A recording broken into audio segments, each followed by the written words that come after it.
Assalamualaikum warahmatullahi wabarakatuh. Kami dari kelompok 1 akan mempresentasikan hasil diskusi kami tentang teknik pengolahan hasil pertanian terhadap buah salak, tanaman porang, adas, pistachio, biji chia, dan labu siam. Anggota kelompok kami ada yang pertama ialah Nur Sakina Siregar dengan NIM 180308026, dan yang kedua ialah Taufik Risaritonga dengan NIM 180308067, dan yang ketiga ialah Gustanin Ginting dengan NIM 170308056, dan yang terakhir ialah Hari Wibowo dengan NIM 140308037. Untuk inovasi yang pertama ialah dari sayur-sayuran, yaitu labu siam. Di sini kami membuat cookies labu siam. Produk hasil inovasi ini merupakan cemilan yang sering dimakan dan sangat digemari dari berbagai kalangan masyarakat. Makanan ini memiliki rasa yang enak dan mudah diolah karena menggunakan bahan yang mudah didapatkan. Dan makanan ini memiliki kemasan yang sangat menarik sehingga dapat menarik konsumen. Daya tarik dari produk olahan ini adalah manfaat dari labu siam itu sendiri, yaitu sangat baik untuk mengatasi sembelit dan aman untuk lambung yang sensitif atau radang usus. Cara pembuatan: alat yang pertama ialah wajan, baskom, blender, mixer, spatula, dan oven. Untuk bahan sendiri yaitu 75 gram kacang tanah sangrai, 100 gram margarin, 50 gram gula palem, 30 gram gula halus, 100 gram labu siam, 225 gram tepung terigu, setengah sendok teh essence vanila, setengah sendok teh baking powder, 1 butir telur, dan setengah sendok teh kayu manis bubuk. Adapun proses pembuatan dari cookie labu siam ataupun kol, yaitu pertama, cuci bersih labu siam tersebut terlebih dahulu. Kemudian sangrai kacang tanah hingga matang. Setelah dingin, kupas kulitnya, lalu blender halus. Sisakan yang kasar untuk topping. Kemudian sisihkan. Kemudian blender labu siam hingga halus lalu saring. Kemudian buang sebagian airnya. Kemudian kocok margarin, gula halus, gula palem, essence vanila, dan telur hingga gula larut. Kemudian masukkan labu siam yang sudah di blender tadi, aduk rata dengan sendok. Campur semua bahan kering, aduk rata. Kemudian masukkan bahan yang di blender tadi ke wadah yang berisi campuran tepung dan uleni hingga tercampur rata. Kemudian ambil sedikit adonan dengan sendok lalu tekan dengan garpu. Kemudian beri topping kacang tanah sangrai di atasnya, lakukan hingga habis. Kemudian masukkan ke dalam oven yang sudah dipanaskan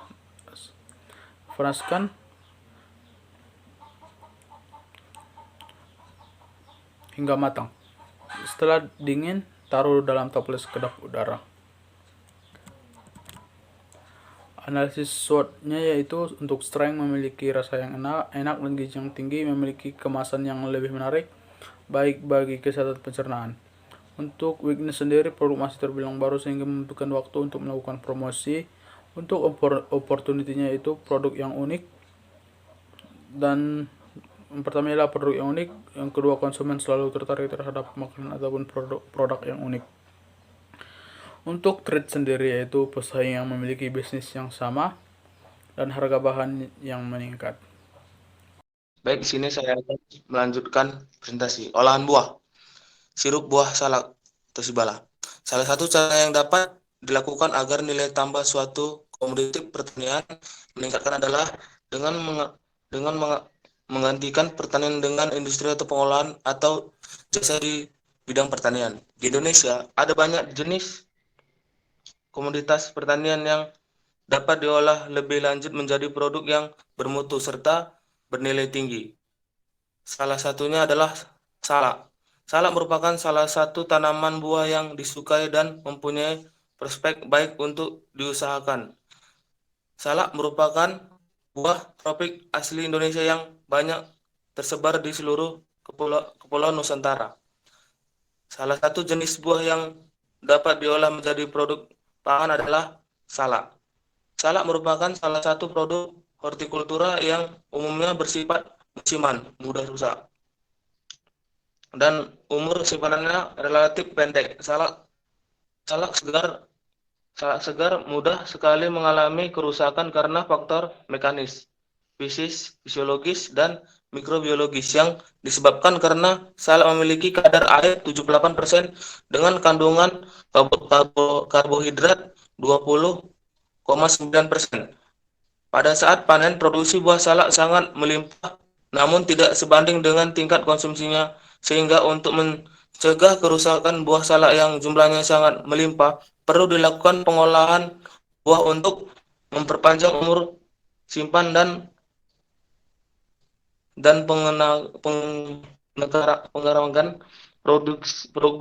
produk yang dapat diterima oleh konsumen, sehingga dapat menambah nilai ekonomis buah salak. Salah satu inovasi pengolahan buah salak adalah buah menjadi sirup salak.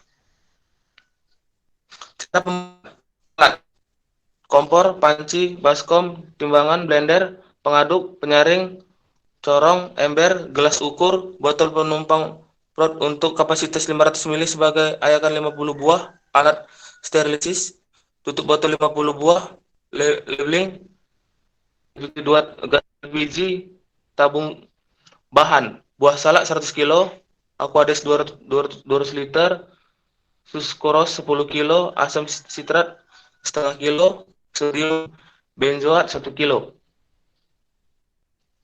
Membuat buah salak: buka kupas dan cuci buah salak sampai bersih. Hancurkan daging buah salak menggunakan blender. Saring dan press buah salak untuk saring juga ampas buah salak sehingga hanya serat-serat halus saja yang terikut. Sedang dilakukan pemrosesan secara lanjut dengan emisi press. Sari buah kemudian dipasteurisasi untuk membunuh bakteri penyakit pada suhu 70-80 derajat.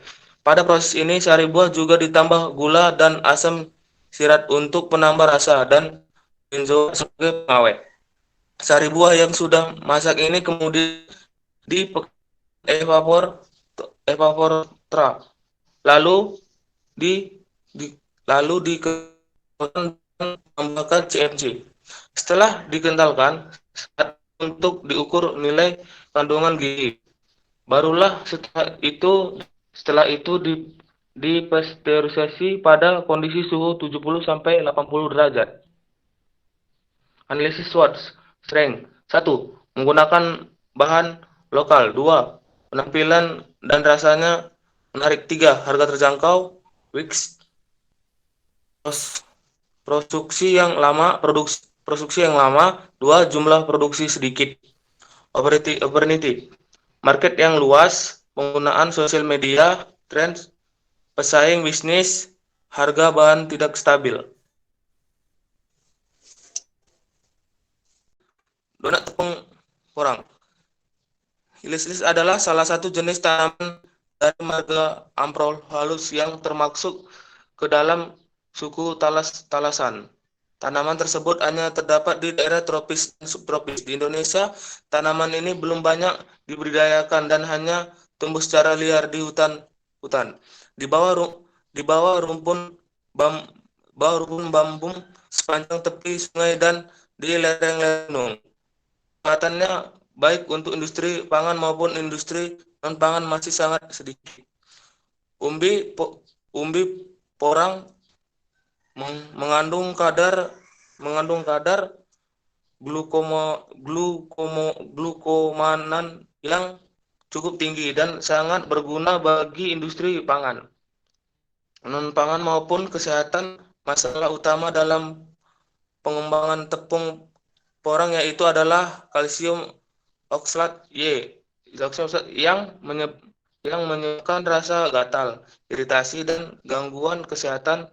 Optimasi penurunan kalsium oksalat pada proses penampungan untuk memproduksi tepung porang secara mekanis menggunakan step mill dan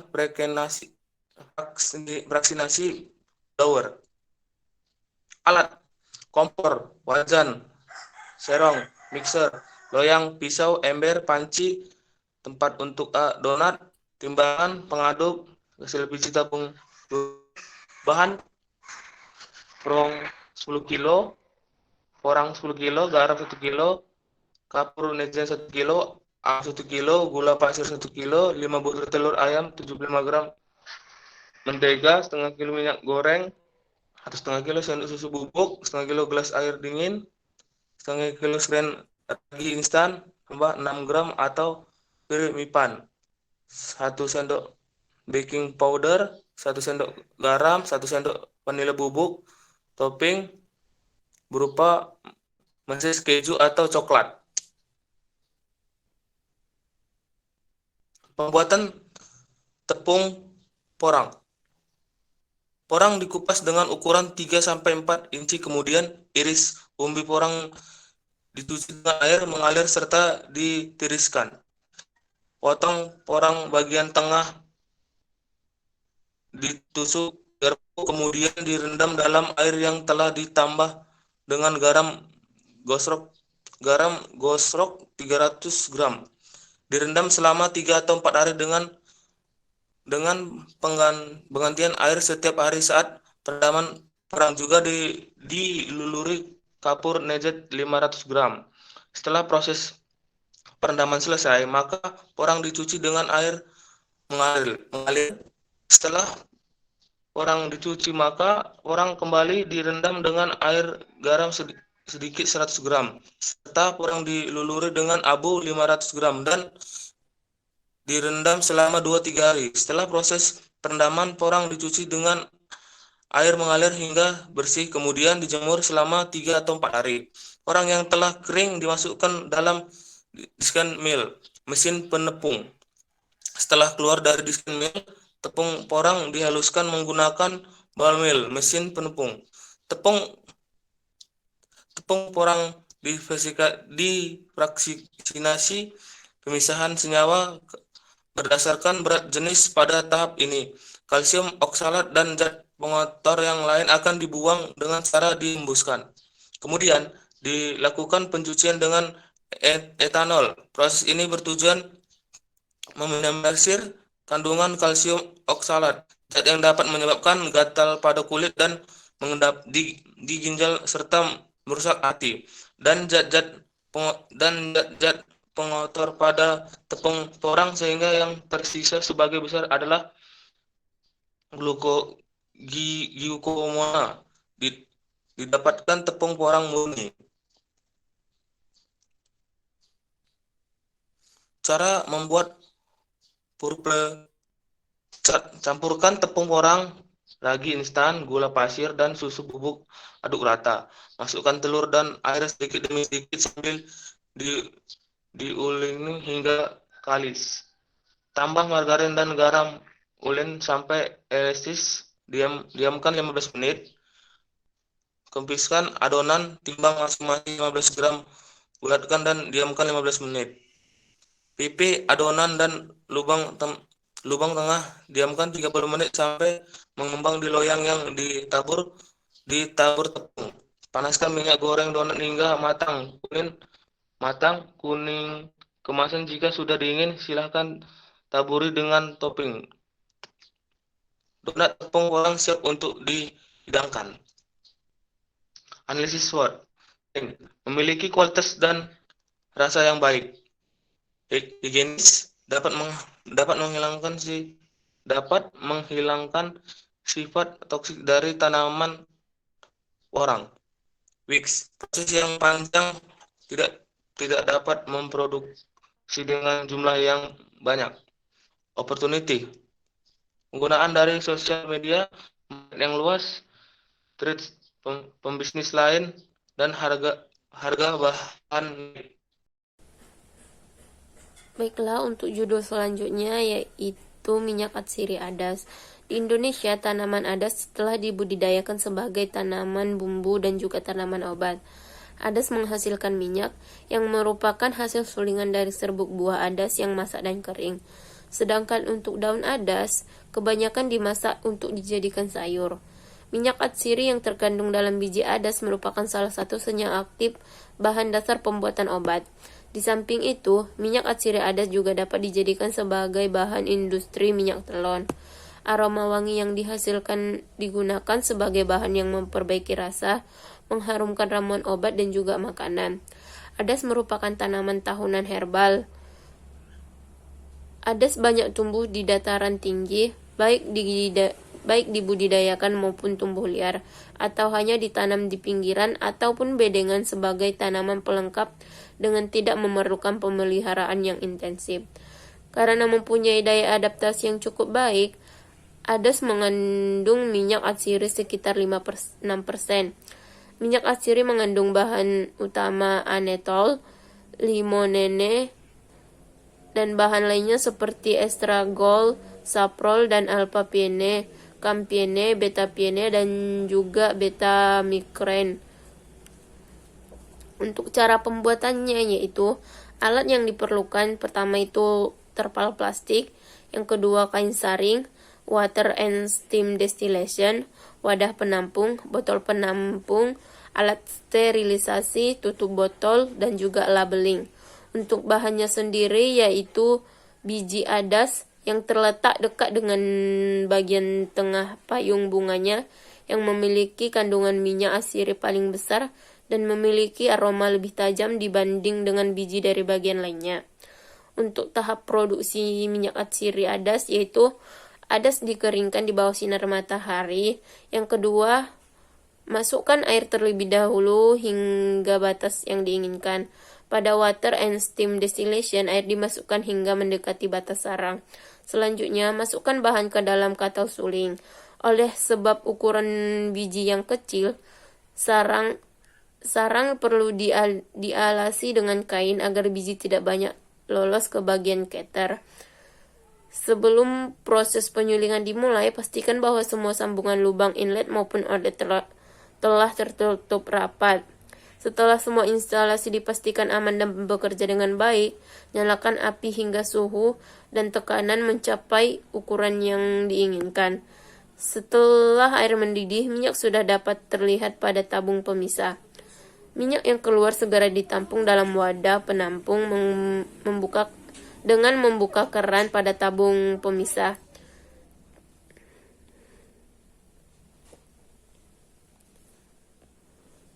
Untuk analisis SWOT-nya,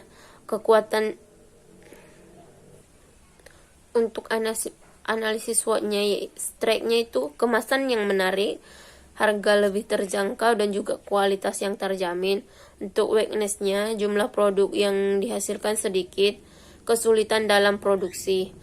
Opportunity dalam produksinya itu penggunaan dari sosial media dan juga permintaan pasar. Sedangkan untuk trade-nya, harga bahan yang semakin naik dan juga pesaing yang semakin banyak. Selanjutnya yaitu cookies biji chia. Sejalan dengan kesadaran masyarakat yang semakin meningkat terhadap kesehatan, hal ini tampaknya cukup berpengaruh terhadap pola makan sehat yang berkembang di masyarakat. Mereka semakin peduli dengan makanan yang mereka konsumsi, dan jika perlu, mereka pun akan menerapkan pola diet tertentu. 80% dari mereka menyatakan menerapkan larangan untuk mengkonsumsi jenis makanan tertentu, dan 15% diantaranya dikarenakan alergi terhadap telur. Prospek pengembangan cookies biji chia sebagai pengganti telur merupakan inovasi baru dari olahan biji chia. Hal ini terbukti dari kandungan gizi yang ada di dalam biji chia, meliputi lemak, karbohidrat, serat, dan juga mineral. Biji chia juga mengandung asam lemak omega 3 sebesar 17,83%. Banyaknya manfaat dan kandungan nutrisi yang baik dari biji chia menyebabkan ia disebut sebagai salah satu superfood. Cara pembuatannya, alat dan bahan yang diperlukan yaitu kompor, baskom, timbangan, blender, mixer, penyaring, spatula, oven, loyang, kuas, piping bag, botol penampung, alat sterilisasi, tutup botol, labeling, dan juga gas LPG. Bahan yang diperlukan tepung terigu protein rendah, telur, biji chia, margarin. Untuk pembuatan cookies biji chia sebagai pengganti telur, pertama yaitu Kocok 150 gram gula pasir dan 150 gram margarin hingga tercampur dengan rata. Selanjutnya, masukkan 1 biji telur ke dalam campuran gula pasir dan margarin. Kemudian, campurkan setengah sendok teh baking powder, 300 gram soap flour di tempat terpisah dan juga saring. Masukkan bahan kering tadi ke dalam campuran gula pasir, margarin, dan telur sedikit demi sedikit hingga merata. Timbang masing-masing adonan menjadi 5 gram. Bentuk adonan cookies menjadi bulat, letakkan di atas loyang yang sudah diolesi margarin.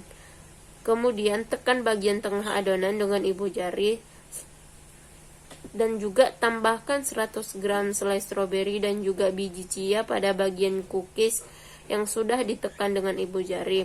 Kemudian panggang dengan suhu 150 derajat Celcius sekitar 15 menit atau sampai cookies berwarna kecoklatan. Selanjutnya keluarkan dari oven dan juga dinginkan. Untuk analisis SWOT-nya yaitu strike dari cookies biji chia ini yaitu harga yang lebih terjangkau, rasa yang dapat dijamin, dan juga memiliki gizi yang baik bagi kesehatan. Untuk weakness-nya sendiri masih belum dapat memproduksi dengan jumlah yang banyak dan memiliki modal yang kurang. Opportunity dari biji chia yaitu menggunakan sosial media, konsumen lebih tertarik terhadap hal yang unik. Dan untuk trade-nya itu persaingan bisnis di bidang yang sama dan juga harga bahan pokok yang semakin menaik. Sekian, saya kembalikan ke moderator. Untuk inovasi selanjutnya ialah inovasi kacang-kacangan, yaitu dengan membuat bolu gulung pistachio ataupun bolpis. Pistachio atau Pistacia vera L. anacardiaceae adalah sejenis tanaman penghasil biji-bijian yang dikenal sebagai kacang pistachio. Tumbuh sebagai perdu hingga setinggi 10 meter, pistachio biasa ditanam di daerah kering di Iran, Turkmenistan, dan Azerbaijan Barat. Bijinya yang hijau cerah digunakan sebagai penghias makanan. Selain dimakan sebagai cemilan, kacang ini juga sering digunakan sebagai isi pie, biskuit, es krim, dan kue-kue. Untuk cara pembuatannya, yaitu untuk alat, baskom, blender, mixer, ayakan tepung, spatula, loyang, dan oven. Untuk bahan, yaitu 6 butir telur, 90 gram gula pasir, 1,5 sendok teh SPE emulsifier, 70 gram tepung stevia 3, 10 gram maizena, 10 gram susu bubuk, 250 gram pistachio, seperempat sendok teh vanila bubuk, 120 gram butter yang didedahkan, 100 gram margarin. Adapun proses pembuatan dari bolu gulung pistachio ini yaitu yang pertama ialah hancurkan kacang pistachio dengan menggunakan blender sampai halus. Yang kedua, gabungkan semua bahan ke dalam satu wadah kecuali butter. Setelah itu mixer menggunakan kecepatan tinggi sampai adonan mengembang. Setelah adonan mengembang, masukkan butter yang telah dilelehkan sedikit demi sedikit ke dalam adonan yang di mixer. Setelah semua bahan tercampur, masukkan adonan ke dalam loyang. Setelah itu, masukkan ke dalam oven. Setelah adonan dimasukkan ke dalam oven selama 10 menit dan bersuhu 220 derajat Celcius, maka adonan sudah bisa diangkat. Setelah adonan matang, dinginkan sebentar, kemudian oleskan buttercream sebagai isian, kemudian gulung. Untuk analisis SWOT yaitu untuk strength, yaitu sangat aman bagi konsumen penderita diabetes, kemasannya menarik dan unik, harga lebih terjangkau. Untuk weakness sendiri masih belum bisa menyediakan produk dalam jumlah yang banyak. Untuk opportunity, yang pertama adalah baik bagi penderita diabetes, yang kedua adalah penggunaan sosial media sebagai sarana untuk promosi. Untuk trades, yang pertama adalah bahannya menjadi mahal dan dua pesaing bisnis. Sekianlah hasil presentasi kami, semoga bermanfaat. Saya ucapkan kepada pendengar terima kasih yang sedalam-dalamnya. Wabillahi taufiq walhidayah. Assalamualaikum warahmatullahi wabarakatuh.